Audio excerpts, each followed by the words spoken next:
नमस्कार, आपण पाहताय सांगली न्यूज.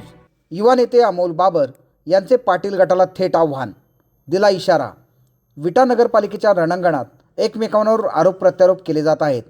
शुक्रवारी रात्री महात्मा गांधी शाळेच्या पटांगणात झालेल्या विराट सभेत युवा नेते व विट्याचे माजी नगरसेवक अमोल बाबर यांनी पाटील गटाला थेट आव्हान दिले. ही निवडणूक विरोधक जाणून बुजून वेगळ्या दिशेला नेत आहेत. मूळ प्रश्नांवर बोलण्यापेक्षा वेगळ्याच मुद्द्यांवर बोलून दिशाभूल करीत आहेत. तसेच आम्ही या शहरात केलेल्या विकास कामांबद्दल त्यांचा आरोप आहे की कोणताही निधी आणलेला नाही. त्याला थेट आपल्या शैलीत आव्हान देत छत्रपती शिवाजी महाराज चौकात येण्याचे जाहीर आवाहन केले. तसेच जर आम्ही निधी आणला हे सिद्ध झाले तर तुम्ही थेट राजीनामा देऊन संपूर्णपणे पॅनेल मागे घेण्याचा इशारा दिला. त्याचप्रमाणे ही निवडणूक आम्ही विट्याच्या विकासाचे विजन घेऊन मतदारांसमोर गेलो आहोत. त्यामुळे तुमच्या कसल्याही भूलथापांना विटेकर जनता आता भुलणार नाही, असे म्हणत पाटील गटावर हल्लाबोल केला. पाहुयात या जाहीर सभेत विराट जनसमुदायासमोर बोलताना युवा नेते अमोल बाबर यांचे भाषण. आज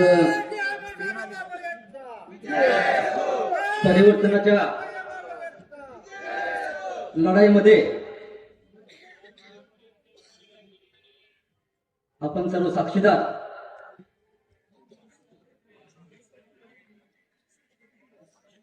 आज आपल्या पक्षाच्या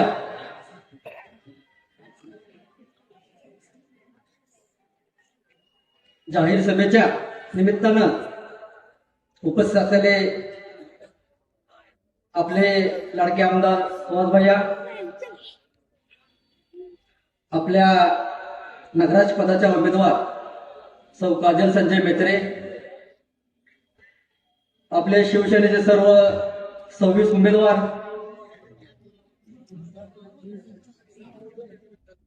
ज्यांनी आपल्याला विकासाच्या दृष्टीने पाठिंबा दिला. एक विटा शहरात चांगला बदल झाला पाहिजे ह्या भूमिकेतून पाठिंबा दिला. ते आपल्या राष्ट्रवादी काँग्रेसचे जिल्हा कार्याध्यक्ष बाबासाहेब भोईर बापू, आपल्या शिवसेना पक्षाचे जिल्हा प्रमुख संजय बापू, व्यासपीठावरील सर्व उपस्थित मान्यवर, पत्रकार बंधू, माता भगिनी, जाहीर सभेत फार न बोलणं हा माझा स्वभाव आहे. परंतु कदाचित शिंदे साहेब आले असते वेळेत तर 5 मिनिटं बोलणं सुद्धा अवघड झालं असतं, कारण का त्यांची वेळेची धावपळ आणि त्यांचा हिशोब हा त्यांचा रोज बघतोय मी की ते चुकत गेलाय. ते आता येतील. मी काही गोष्टी तुम्हाला स्पष्ट सांगणार आहे की निवडणूक चालल्या कशासाठी, नेमकं निवडणूक कशासाठी आपण करतोय. निवडणूक जाहीर झाल्यापासून श्वास सांगतोय की कुणाला जिरवायचं आहे किंवा कुणाला संपवायची म्हणजे निवडणूकच नाहीये. ही निवडणूक आहे परिवर्तनाची. विटा शहरात गेले 40 वर्ष एका कुटुंबाची वेगवेगळ्या मार्गाने सत्ता आहे. वेगवेगळ्या पद्धतीनं पक्ष बदलणे पण सत्तेत राहणे हा एकमेव कार्यक्रम चालू आहे. पण लोकांचं काय, आम्ही काय करणार. मी तुम्हाला काही गोष्टी सांगतो. स्वर्गीय अनिल भाऊंनी 2014ला शिवसेनेत प्रवेश केला. तो प्रवेश केला त्यावेळेला शिवसेनेचं ब्रीदवाक्य होतं, विकासाचा प्राण धनुष्यबाण. ते ब्रीदवाक्य आम्ही आजपर्यंत चालवलं. निवडणूक लागली विटा नगरपालिका 2025ची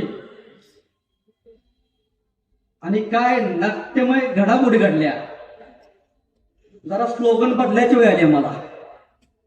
विकासाचा प्राण ऐवजी विश्वासाचा प्राण धनुष्यबाण करायची वेळ.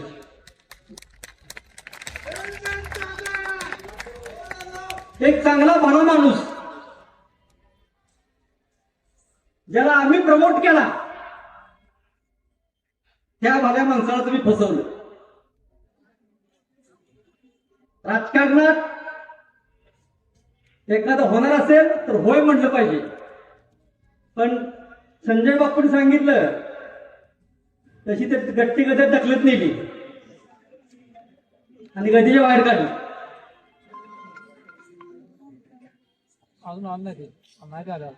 राजकारणातल्या शी फसवणूक तुमच्यावर 40 वर्ष केलेली आहे आणि त्या माणसावर हत्या केलेली. 40 वर्ष तुम्ही संयम ठेवलाय. थोडं शिंदे साहेब हे पण ठेवा.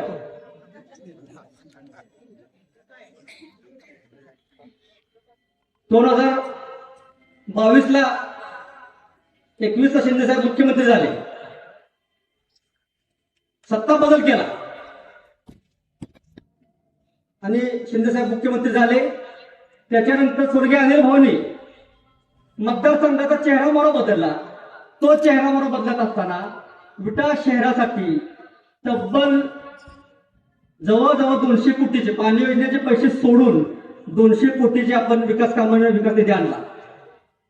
आता काही लोक म्हणतात की 4 वर्षात काय विकासच केलेला नाही, 0 रुपये आणले. त्यांना माझं जाहीर आव्हान आहे, उद्या स्टेज लावा शिवाय चौकात. मी सर्व पुराव्यासहित तुम्ही येतो. जर आम्ही विकास कामासाठी निधी आणला नसेल तर आता इथनं माघार घेतो.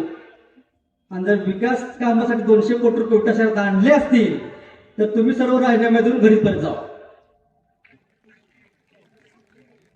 तुम्ही न्यायला लागलाय कुठं निवडणूक भाऊबंदकीवर.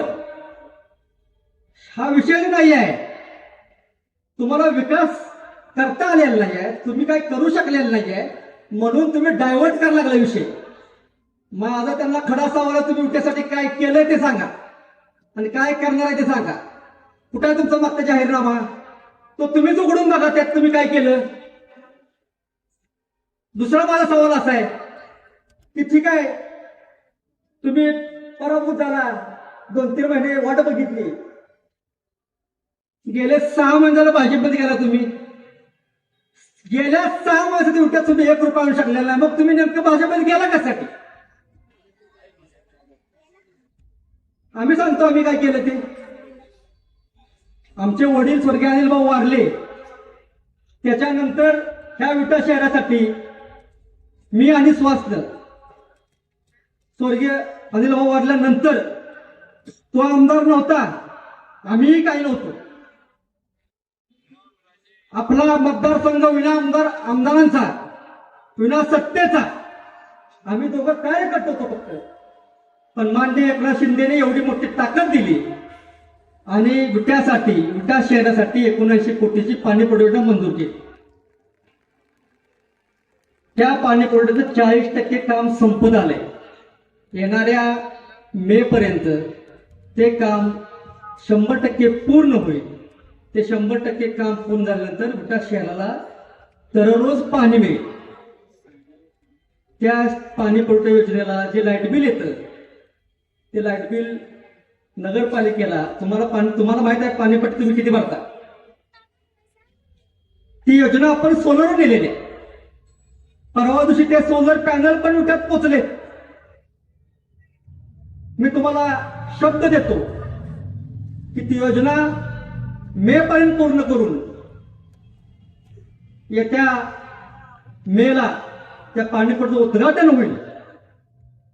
आणि दुसरं काम लगेचच शिंदेसाहेब कदाचित वेळेत क्वचित तुम्हाला सांगतील, पण लगेचच भुयारी गटार योजनेचा प्रारंभ आपण मे मध्ये करणार आहे. आमच्याकडे विजन आहे. तुम्ही काय सांगताय लोकांना? घराघरात भांडं लावली. कुणाच्या घरात भांडं लावली? तुम्ही मुद्दा तर कोण लागला राजकारणाचा? मुळात विकासाच्यावर बोला.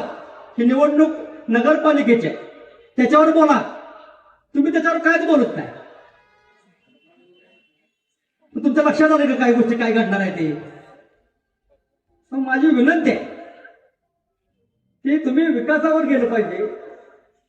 तुम्हाला विकासाच्या कल्पना काय आहेत का तुमच्या, त्या मांडल्या पाहिजे. तुम्ही त्या का मांडत नाही?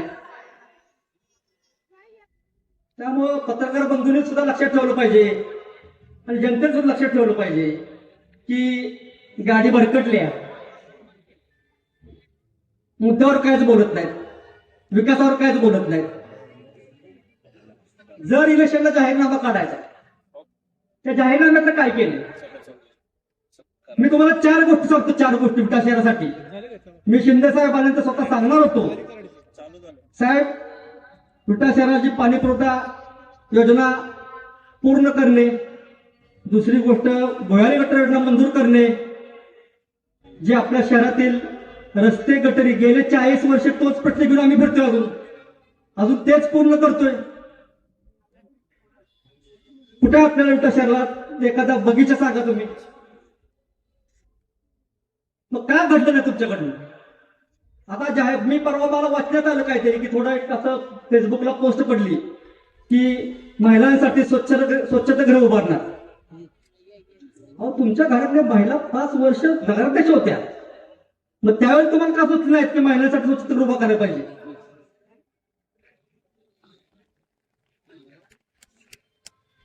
काहीतरी निवडणुकीत सांगण्यात अर्थच नाही ना. माझी तुम्हाला सर्व जनतेला विनंती आहे की अत्यंत सरळ पद्धतीत सांगतोय की निवडणूक ही विकासासाठी झाली पाहिजे. आणि आता तुम्ही त्यांना दिलेला आहे, 40 वर्ष त्यांच्याकडे दिलेला आहे. तिथं अमोल बाबर तुम्हाला आज शब्द देतो, उद्या सत्ता आली तर अमोल बाबर कुठल्याही पदावर जाणार नाही तिथं नगरपालिकेत. सर्वसामान्य लोक तिथं नगरपालिका बघतील,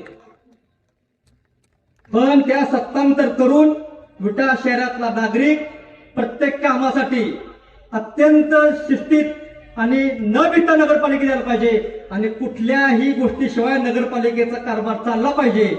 ह्यासाठी सत्तांतर करणं गरजेचं आहे, ते तुम्ही करावं. आणि नगरपालिकेचा कारभार जर आम्ही चांगला नाही करू शकलो आणि विकास आम्ही जे सांगतोय हे तुम्हाला बोलतोय रेकॉर्डिंग राहणार आहे, ते कुठे लपणार नाही किंवा ते पुसणार नाही. हे सगळं मी सांगतोय, ऑन रेकॉर्ड सांगतोय की येत्या 3 वर्षात जर आमचा अजेंडा आम्ही तो पूर्ण करू शकलो नाही तर कुठल्याही निवडणुकीला मत मागायला तुम्ही दाद देणार नाही. त्यामुळे तुम्ही येणाऱ्या 2 तारखेला निर्भयपणे कोणतीही मुलाचा न बाळगता त्या धनुष्यबाण तुम्हाला प्रत्येक बॅलेटवर मशीनवर 3 मत द्यायचे आहेत. नाव सुद्धा बघू नका, 3 मत धनुष्यबाणाला द्या आणि विट्याला चांगल्या प्रकारचं सत्तांतर करून एक चांगलं शासन द्या. मी तुम्हाला विनंती करतो आणि थांबतो. जय हिंद, जय महाराष्ट्र.